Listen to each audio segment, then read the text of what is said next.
세븐 사인 미라클 오늘 7번째 시간입니다. 부활, 오늘이 살아날 수 없는가? 라는 제목으로 함께 말씀 나누겠습니다. 2005년 이스라엘의 고대 요새 마사다에서 씨앗이 발견되었습니다. 이 씨앗을 탄소 연대 측정을 해보니까 2000년 전의 것이에요. 훨씬 더 2000년도 넘은 그런 씨앗이었습니다. 그래서 많은 고고학자들이 이 씨앗이 죽었을 거라고 생각을 했습니다. 그런데 죽었는지 살았는지는 어떻게 보면 알 수 있을까요? 심어보면 알 수 있죠. 그래서 심어보았습니다. 심었더니 2000년이 넘은 이 씨앗이 다시 싹이 나고 우물트고 그리고 자라나서 지금은 발아 3년 만에 1.5m의 건강한 나무가 되었습니다. 자, 그리고 이 성경 속의 인물을 따라서 이 나무의 이름을, 성경에서 가장 오래 산 사람의 이름이 뭐죠? 무드셀라입니다. 그래서 무드셀라라고 이 나무에 이름하였습니다. 이 나무는 열대지방의 대추야자 나무입니다. 여러분, 예수님이 여리고성 입성하실 때에 여리고성 사람들이 무슨 나무 가지를 흔들었습니까?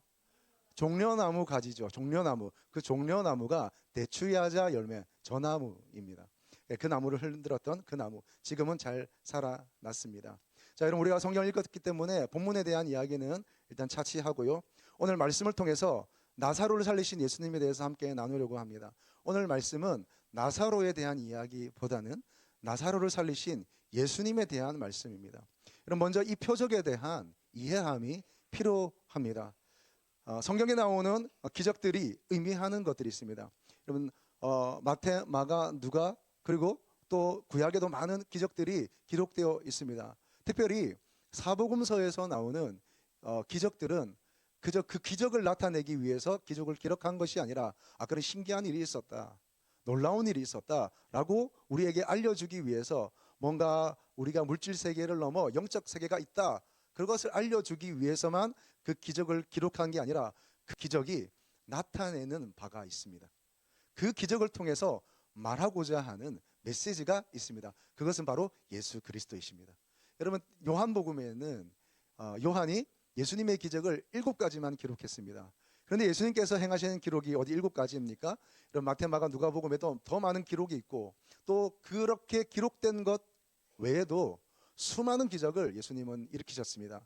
그런데 오늘 요한은 이 7가지 기적을 선택하여서 기록할 때 그 기록을 통해서 이 기록의 주인공은 예수님이시고, 이 기록이 결국 나타내고자 하는 것은 예수님은 누구이신가, 예수님은 어떤 분이신가, 도대체 예수님은 누구이신가 하는 것을 요한은 말하고자 하는 것입니다. 여러분, 첫 번째, 예수님이 누구이신지를 보여주는 표적이라는 것입니다. 오늘 역시 동일하게 오늘 무덤에 있는 나사로를 살리신 이 표적은 예수님이 누구이신지를 보여주는 표적입니다. 여러분, 그렇습니다. 여러분, 요한복음 11장 42절 같이 읽겠습니다. 42절입니다.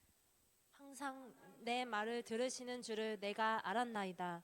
그러나 이 말씀하옵는 것은 둘러선 무리를 위함이니 곧 아버지께서 나를 보내신 것을 그들로 믿게 하려 함이니이다. 아멘. 예수님은 나사로를 살리시면서 하나님께 기도했습니다. 하나님께 감사를 기도하면서, 그리고 이렇게 행하시는 이유와 목적은 아버지께서 나를 보내신 것을 그들로 하여금 알게 하고 그들로 하여금 믿게 하려고 이 기적을 베푸신다라고 예수님 말씀하고 있습니다. 그러니까 이 기적은 단순한 미라클이 아니라 이 기적은 사인, 표적이 되는 것입니다. 오늘 이 기적을 통해서 예수님을 알리고 예수님이 누구이시며 예수님이 하나님의 아들이심을 보여주고자 하는 것입니다. 여러분, 25절 26절도 같이 읽어주십시오. 25절 26절입니다. 예수께서 이르시되 나는 부활이요 생명이니 나를 믿는 자는 죽어도 살았겠고 살아서 죽은 자는 영원히 죽지 아니하리라. 이것을 내가 믿느냐라고 주님 말씀하십니다. 여러분, 방금 우리가 읽은 말씀에서 우리가 무엇을 알 수 있습니까? 그것은 부활은 다른 것이 아니라 바로 예수님이라는 사실입니다. 예수님이 부활이고 예수님이 생명이다 하는 것을 예수님 지금 강조하여 말씀하고 계십니다. 여러분, 우리는 가끔 신앙을 오해합니다. 부활을 얻기 위해 예수님을 믿습니다. 다시 말해, 구원을 얻기 위해 예수님을 믿습니다. 맞습니다. 틀린 말이 아닙니다. 성경에 그것을 기록하고 있습니다. 예수님이 아니고서는 아버지께로 올 자가 없고 예수 이름 외에는 우리에게 주신 적이 없습니다. 그래서 예수님이 아니면 우리가 생명을 얻을 수 없고 예수님이 아니면 우리가 구원을 얻을 수 없습니다. 아멘이시죠? 그렇습니다. 그것에 대해서 누가 토를 달 수 있으며 그걸 누가 믿는 자들이 반박할 수 있겠습니까? 그러나 여러분, 이 말에는 다소 오해의 소지가 있는 위험성이 있다는 사실입니다. 그게 뭐냐면, 여러분, 다소 어렵게 느껴질 수 있겠지만 여러분, 우리가 부활하기 위해서 예수 믿는 게 아니라는 사실입니다. 여러분, 우리가 구원이 너무 중요하고 우리가 구원받기 위해서 예수님을 믿지만 사실상 우리가 구원받기 위해서 예수를 믿는 게 아니란 얘기예요. 무슨 말일까요? 여러분, 제가 지금 이단성 발언을 하는 겁니까? 예수 믿는 것이 부활하기 위해서, 천국 가기 위해서, 구원받기 위해서 믿는 게 아니라니요. 여러분, 예수 안에 구원이 있는 줄 알고 우리가 구원받기 위해서 예수님을 믿습니다. 그것에 반박할 사람은 아무도 없습니다. 그러나 여러분, 여기에는 위험성이 있습니다. 이런 위험입니다. 우리가 구원받기 위해서, 우리가 부활하기 위해서, 천국 가기 위해서 예수를 전제 조건으로 사용하는 위험성이 있습니다. 다시 말해서 예수님보다 내 구원이, 예수님보다 내 부활이 더 중요하기 때문에 내가 부활하려는 목적으로 예수님을 이용하는 신앙이 될 수 있다는 겁니다. 여러분, 이해하시겠습니까? 여러분, 우리가 구원받기 위해서 예수님 믿는 것이죠. 맞습니다. 우리가 부활하기 위해서 예수님 믿습니다. 천국 가기 위해서 예수님 믿습니다. 그러나 여러분, 그렇게만 생각하다 보면 여러분, 예수님보다 내 부활, 예수님보다 내가 천국 가는 것, 예수님보다 내가 구원받는 게 더 중요해져 버리는 거예요. 주객이 전도되어 버리는 것입니다. 여러분, 그러나 우리의 신앙은 그런 것들이 중요하지만 사실을 예수님을 믿고 예수님을 나의 주, 나의 하나님으로 모실 때에 그 나머지 구원과 천국과 부활은 따라오는 것입니다. 여러분, 그러니까 우리의 목적은 예수님이 되어야 되는 것이죠. 우리가 부활과 천국과 구원을 목적으로 삼아서 예수님을 수단 삼아서는 안 된다는 얘기입니다. 예수님은 우리의 삶의 목적이시지 수단이 아닙니다. 여러분, 오늘 주님이 이렇게 말씀하십니다. 내가 부활이요 생명이다 라고 말씀하십니다. 예수님은 부활을 주는 자가 아니라 부활이십니다. 예수님은 생명을 주는 자 정도가 아니라 예수님은 생명 그 자체이십니다. 예수님이 생명이기에, 예수님이 부활이기에 우리는 예수님을 모시고 예수님이 우리 안에 있으면 그 나머지 것들은 부차적으로 따라오는 것입니다. 여러분, 오늘 믿음 안에서 정리되시기를 축복합니다. 예수님을 따라 부활과 생명이 오는 것입니다. 우리가 부활과 생명을 얻기 위해서 예수님을 이용하는 게 아니라는 얘기입니다. 여러분, 예수를 믿는다는 것은 무엇입니까? 예수님을 수단 삼지 않고 예수님을 목적이 되게 하는 것입니다. 예수님은 부활 생명을 주기 위해 오신 정도가 아니라 내가 곧 길이요 진리요 생명이시니 말씀하신 것처럼 예수님은 부활 생명 그 자체입니다. 여러분, 주객이 전도되지 않기를 축복합니다. 그래서 여러분, 이 부활은 또 하나 미래의 일이 아니라 오늘의 일입니다. 부활이란 단순히 미래에 일어날 어떤 일이 아니라 그뿐 아니라 오늘 여기서 우리의 삶을 살아나게 하는 하나님의 능력인 줄로 믿습니다. 여러분, 오늘입니다. 오늘, 지금, here and now, there and then, 거기서나 누리는 생명이 아니라 오늘, 지금, 여기서 누리는 생명이라는 사실이에요. 여러분, 오늘 부활을 누리시기를 축복합니다. 여러분, 믿음은 무엇입니까? 과거를 해석하는 관점입니다. 맞습니다. 여러분, 그러나 과거를 해석하는 눈이 오늘 사는 능력이 되지 않으면 그게 무슨 소용이 있습니까? 여러분, 믿음은 무엇입니까? 믿음은 미래를 바라보는 비전입니까? 맞습니다. 미래를 볼 수 있어야겠습니다. 그러나 그 미래를 보는 비전의 인식이 오늘 내가 살아가는 힘이 되지 않는다면 그 비전이 무슨 소용이 있습니까? 예수님 말씀하십니다. 내 오라비가 오늘 지금 살아나리라. 이렇게 하시는 예수님의 말씀에 마르다는 뭐라고 반응합니까? 주님, 압니다. 주님, 저는 믿습니다. 마지막 때에는 다 살아날 것을 저도 알고 믿고 받아들입니다. 여러분, 아멘이시죠? 그러나 이 마리아의 이 믿음, 마르다의 믿음에는 어떤 믿음입니까? 예수님의 부활과 생명을 먼 미래에나 있을 만한 그런 일로 치부해 버리는 것이지 오늘 여기에 부활의 생명이 있는 것에 대해서 마르다는 고백하지 못하고 있는 거예요. 예수님 지금 뭐라고 얘기하세요? 내 오라비가 살아나리라. 그 예수님은 그 부활의 생명이 지금 여기서 이루어지는 것에 대해서 말씀하고 계신데 마르다는 그것이 먼 미래에 있을 주님 다시 오실 날에나 일어날 그런 일들로 치부해 버린다는 겁니다. 여러분, 그렇습니다. 예수님은 지금 오늘 여기 역사하시는 하나님의 부활의 능력이십니다. 마르다는 교리로 받아들였습니다. 미래의 일로 받아들였습니다. 그래서 오늘 지금 여기서 역사하시는 내 삶이 살아나는, 내 가정이 살아나는, 내 어려운 재정들이 살아나는, 내 믿음이 살고 예배가 살고 하나님을 향한 그 사모함과 첫사랑이 살아나는 것에 대해서는 마르다는 생각하지 못하고 있는 것입니다. 여러분, 예수님은 말씀하십니다. 내 삶이 살아나리라 말씀하십니다. 아무튼 중략하고요, 결국 예수님은 이 오라비 나사로를 살리십니다. 예수님은 내 미래의 부활이기도 하지만 오늘 여러분의 삶을 살리시는 하나님이십니다. 예수님은 미래에나 나를 자유롭게 하실 뿐이 아니라 오늘 내 죄성과 죄의 습관과 모든 것에서 자유롭게 하실 나의 주, 나의 하나님이십니다. 예수님은 오늘 청년을 살리고 무너진 관계를 살리고 좌절된 꿈을 살리고 지쳐버린 육체를 살리고 그리고 주의 몸된 교회를 살리고 자녀를 살리고 부모를 살리고 어려워진 가정의 재정을 살리고 하나님을 향한 우리의 예배를 살리는 분인 줄로 믿습니다. 여러분, 다시 하나하나 선포할 때에 여러분 아멘 하시길 바랍니다. 여러분, 하나님은 오늘 청년을 살리십니다. 하나님은 오늘 무너진 관계를 살리십니다. 좌절된 꿈을 살리십니다. 하나님은 오늘 지쳐버린 우리 육체를 살리십니다. 주의 몸된 교회를 살리십니다. 예배를 살리십니다. 우리의 자녀를 살리십니다. 부모님을 살리십니다. 뿐만 아니라 어려워진 가정의 재정을 살리시는 주님인 줄로 믿습니다. 모든 것이 주님의 것 아니겠습니까? 여러분, 뿐만 아니라 하나님을 향해 식어져 버리는 우리의 마음, 우리의 예배, 우리의 기도 다시 살리시는 주님인 줄로 믿습니다.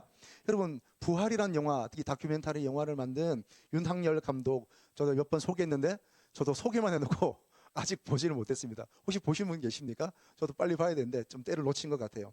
이제 보려고 합니다. 곧 보려고 하는데 그분이 여기저기서 간증하는 것들 이렇게 들어보니까 그 간증만 들어도 제 마음이 뭐 불타오르더라고요. 하여튼 그 현장에 저도 있기를 원합니다. 저도 이 윤학열 감독처럼 영화의 다큐멘터리가 아니라 주님이 내 삶에 역사하시는 실제적인 다큐멘터리를 저도 찍고 싶습니다. 천국의 다큐멘터리 저도 찍고 싶습니다. 주님, 과거에 나에게 역사하신 하나님, 오늘 나에게도 역사하여 주옵소서 사모하며 절로 기도가 되더라고요. 자, 그러면서 그 윤학열 감독님이 가는 것마다 간증하면서 꼭 외치는 세 가지가 있어요. 그 세 가지가 뭐냐면 Revival now, Revival here, Revival continue입니다. 여러분, 부흥은, 살아남은 오늘 여기서 지속해서 일어나야 하는 것입니다. 이 부활의 역사들이 일어나길 바랍니다.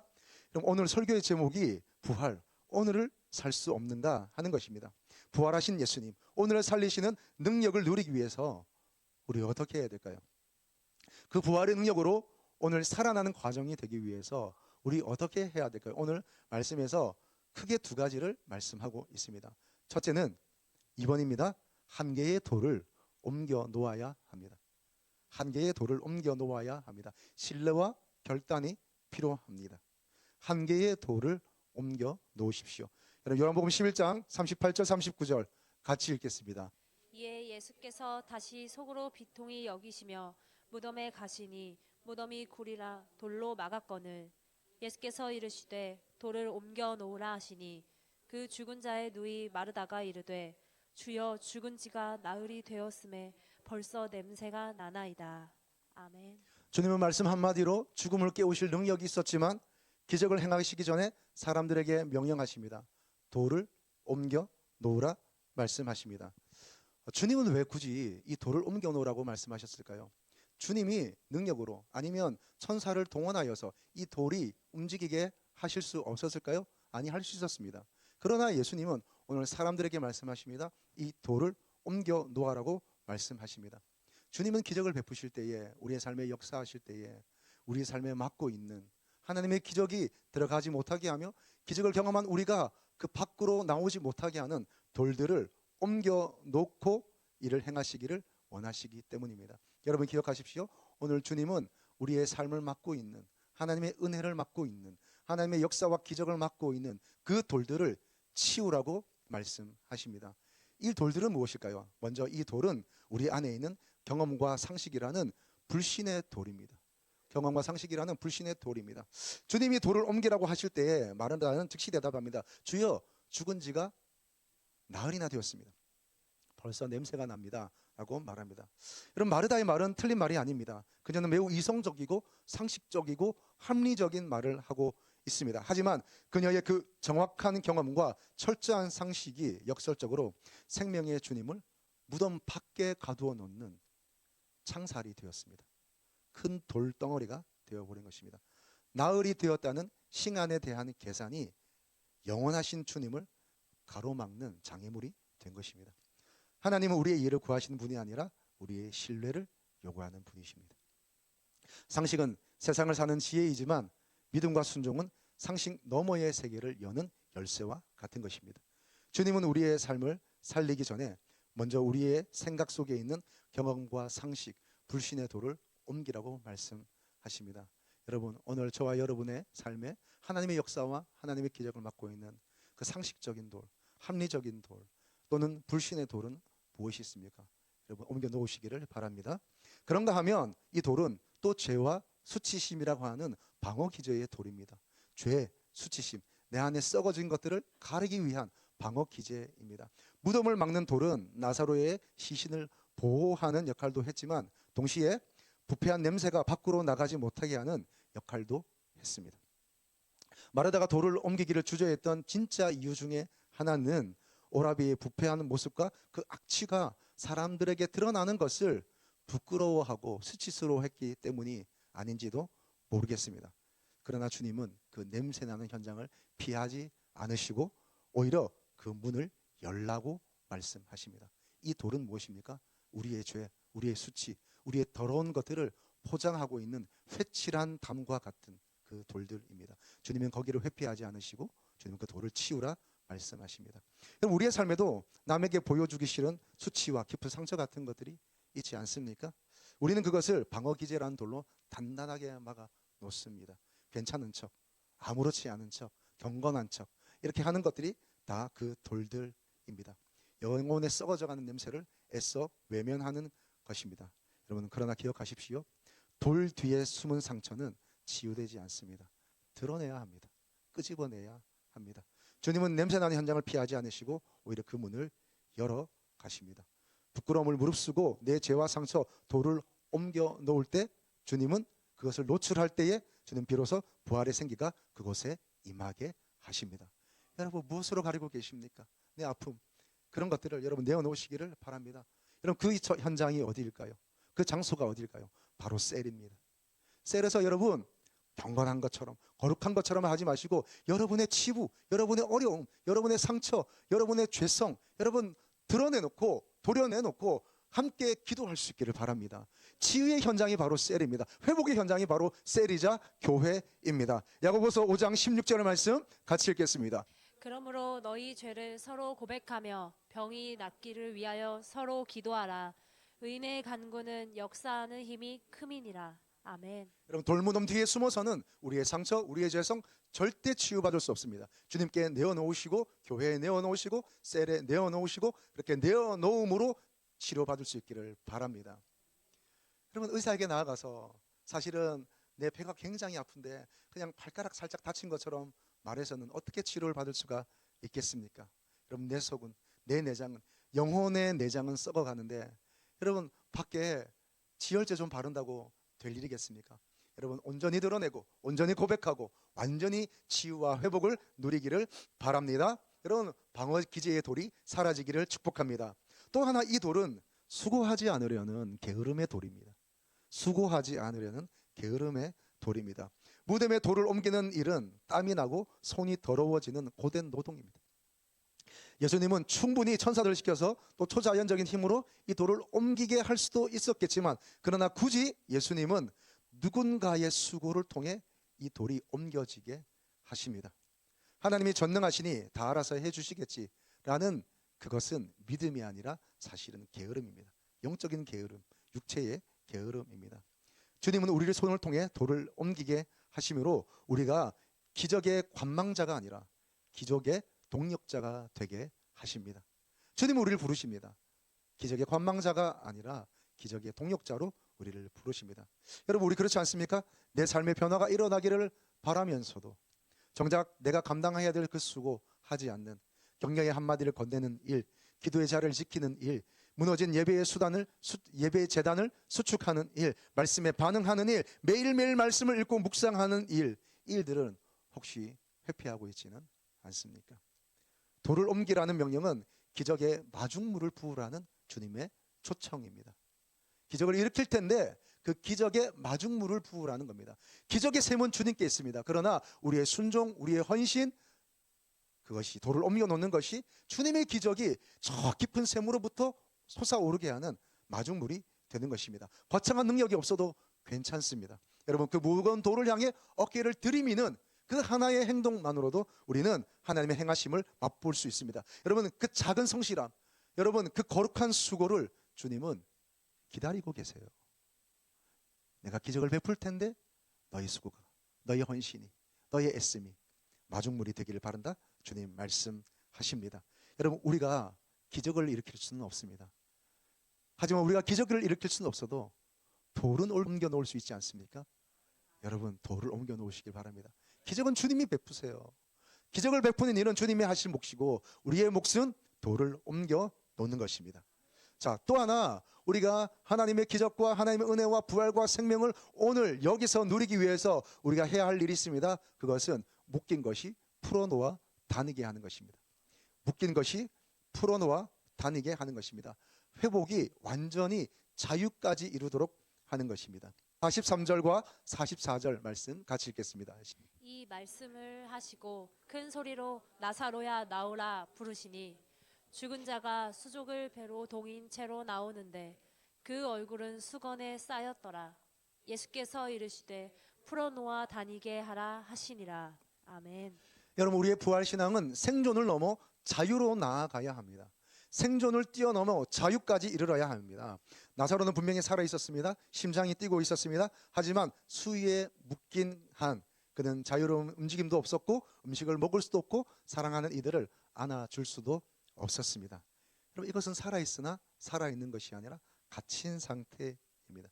여러분, 우리 중에도 이런 분들이 있을 수 있을 거라 생각합니다. 예수님을 믿고 영생을 얻었고 죽으면 천국 간다는 그 부활의 소망을 가지고 있지만, 그런데 삶의 현장에서는 여전히 과거라는 수위에 묶이고 매여서 한 걸음도 앞으로 나가지 못하는 낮은 자존감, 패배주의, 나는 왜 이렇게 되어 있는 일이 없는가, 나는 어차피 안 돼, 이 병든 몸 어떻게 치유받을 수 없어, 내 마음은 평생 이 마음 가지고 살아왔는데 어떻게 내가 사람을 바꾸고 마음을 바꿔 할 수 없는 거야, 그렇게 생각해 버리는 닫혀지는 마음, 이 모든 것이 우리를 묶고 있는 수위들입니다.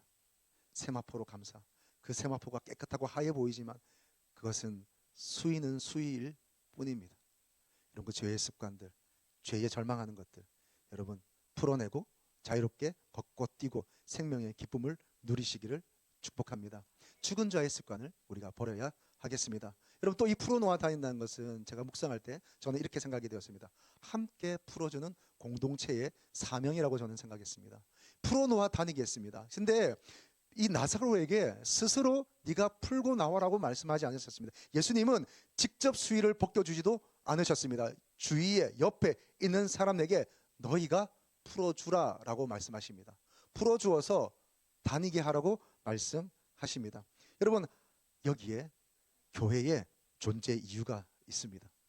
한 영혼이 주님을 만나 새 생명을 얻는 기적은 주님의 몫입니다. 그러나 그 영혼이, 그 사람이 과거의 습관을 버리고 온전한 그리스도인으로 성장하도록 돕는 것, 우리 공동체의 몫인 줄로 믿습니다.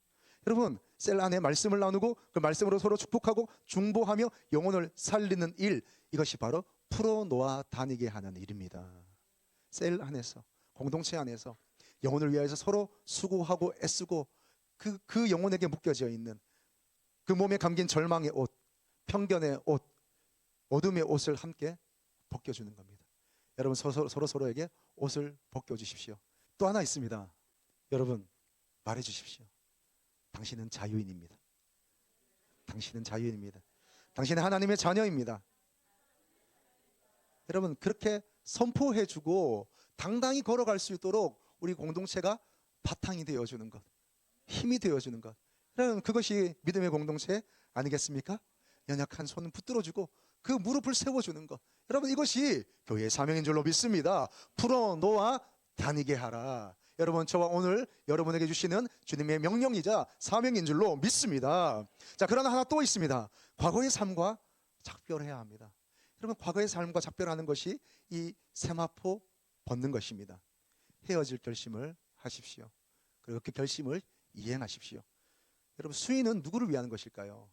수위는 살아있는 사람을 위해서 하는 것이 아니라 죽은 자를 위한 것입니다. 죽은 자에 대한 에티켓, 죽은 자에 대한 예우가 바로 이 수위입니다. 나사로가 무덤 밖으로 나왔음에도 불구하고 수위를 감고 있다는 것은 몸은 생명의 세계에 있지만 겉모습은 여전히 죽음의 통치 아래 있음을 말하고 있는 것입니다. 여러분, 여러 번 말씀드렸고 저도 이제 태국에서 한번 경험한 적이 있는데요. 여러분, 서커스에서 코끼리를 어릴 때부터 그 연약한 노끈에 묶어 놓습니다. 그리고 그 노끈에서 풀어나려고 몸부림치면 여지없이 채찍 세례를 맞습니다. 그래서 나중에 덩치가 크고 몸무게가 많이 나고 힘 있는 코끼리가 되었음에도 불구하고 그 노끈을 끊고 나가려고 하지 않는다고 하잖아요.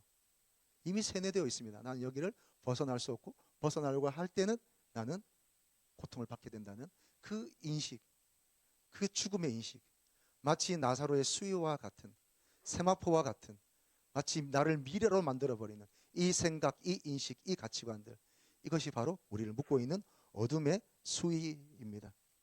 여러분, 삶에 여전히 남아있는 죽음의 흔적은 무엇입니까?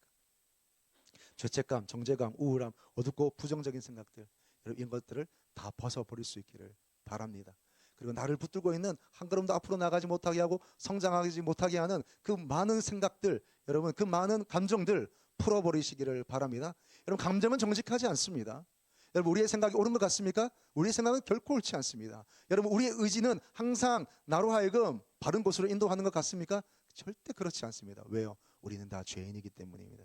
그렇기 때문에 우리의 지정의는 항상 생산하는 것이 죄입니다. 여러분, 그 죄성의 수위를 벗어버리기를 바랍니다. 그리고 주님의 생명 앞으로 한 걸음 더 나아가십시오. 이제 그 거추장스러운 수위를 찢어버리십시오. 헤어질 결심을 하시고 이행하십시오. 이제 여러분은 생명의 빛 가운데로 걸어 다닐 권리가 있는 주의 자녀임을 선포합니다. 그렇습니다, 여러분. 여러분, 세상은 이렇게 말합니다. 나흘이나 되었다고, 이제 냄새가 난다고, 가능성이 없다고, 몰라, 죽으면 천국에 갈지는 몰라. 성경에 그렇게 되어 있으니까, 교회에서 그렇게 설교하니까 그게 기독교 교리잖아. 그래서 믿지 않는다고 말하면 내가 직분자가 아니고, 그것이 아니라고 말하면 내가 믿음 없는 자가 되니까 인정합니다. 그래서 받아도 드립니다. 또 소망도 합니다. 사모합니다. 주님, 내가 저 천국을 사모합니다. 그러나 그러다 보니까 그 부활의 주님, 그 생명의 주님이 오늘 내 삶의 여기에서 지금 역사하시는 생명력에 대해서는 관과하는 일이 많습니다.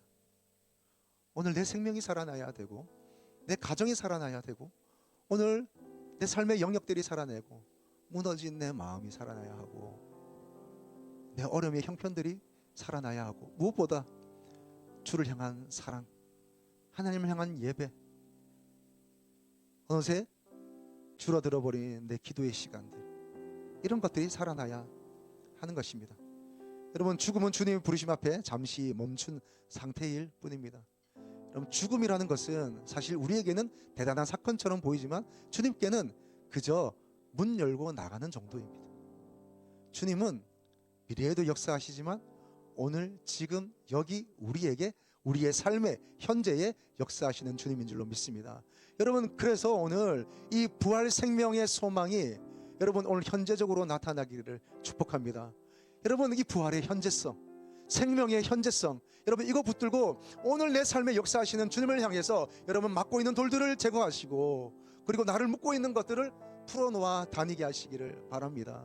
그럴 때 우리는 누릴 수가 있는 것이죠. 여러분, 부활은 훗날 우리가 죽어서 천국 가는 이야기 정도 거기에 국한되는 것이 아니라, 여러분, 주님은 오늘 우리의 무너진 가정, 상처 입은 마음, 소망 없는 사업체 위에 말씀하십니다. 내가 부활이다, 내가 생명이다, 내가 길이다, 내가 진리이다. 내가 너에게 부활을 가져다주는 전달자 정도가 아니라, 내가 너를 생명력을 가져다주는 전달자 정도가 아니라, 내가 생명이다, 나에게 오라 말씀하십니다. 내가 너에게 들어가겠다, 주님은 말씀하십니다. 주님은 우리에게 말씀하십니다. 내가 부활이다. 또 하나 우리에게 주님은 질문하십니다. 마르다에게 하신 질문입니다. 이것을 내가 믿느냐? 여러분, 믿으십니까? 주님이 저 미래에 우리가 천국 갈 때에, 주님 다시 오실 때에만 역사하시는 생명이 아니라 오늘 무너져버린 내 마음, 우리의 가정, 우리의 삶을 세우시는 그 부활의 생명이 오늘 주님이 나에게 다가오시는 것을 믿으십니까? 여러분 믿으시면 그 주님 앞에 우리가 의탁하십시다. 주님, 내가 살아나길 원합니다. 내 마음이 살아나길 원합니다. 내 예배가 살아나길 원합니다. 주를 향한 그 열정이 살아나길 원합니다. 하나님, 이 한 가지 소원이 나의 기도입니다. 주님, 나를 살아나게 하여 주옵소서. 예, 주여 그러하이다. 내가 주를 믿나이다. 여러분, 이것이 우리의 응답인 줄로 믿습니다. 여러분, 그렇게 나아가십시오. 여러분, 축복합니다. 할렐루야.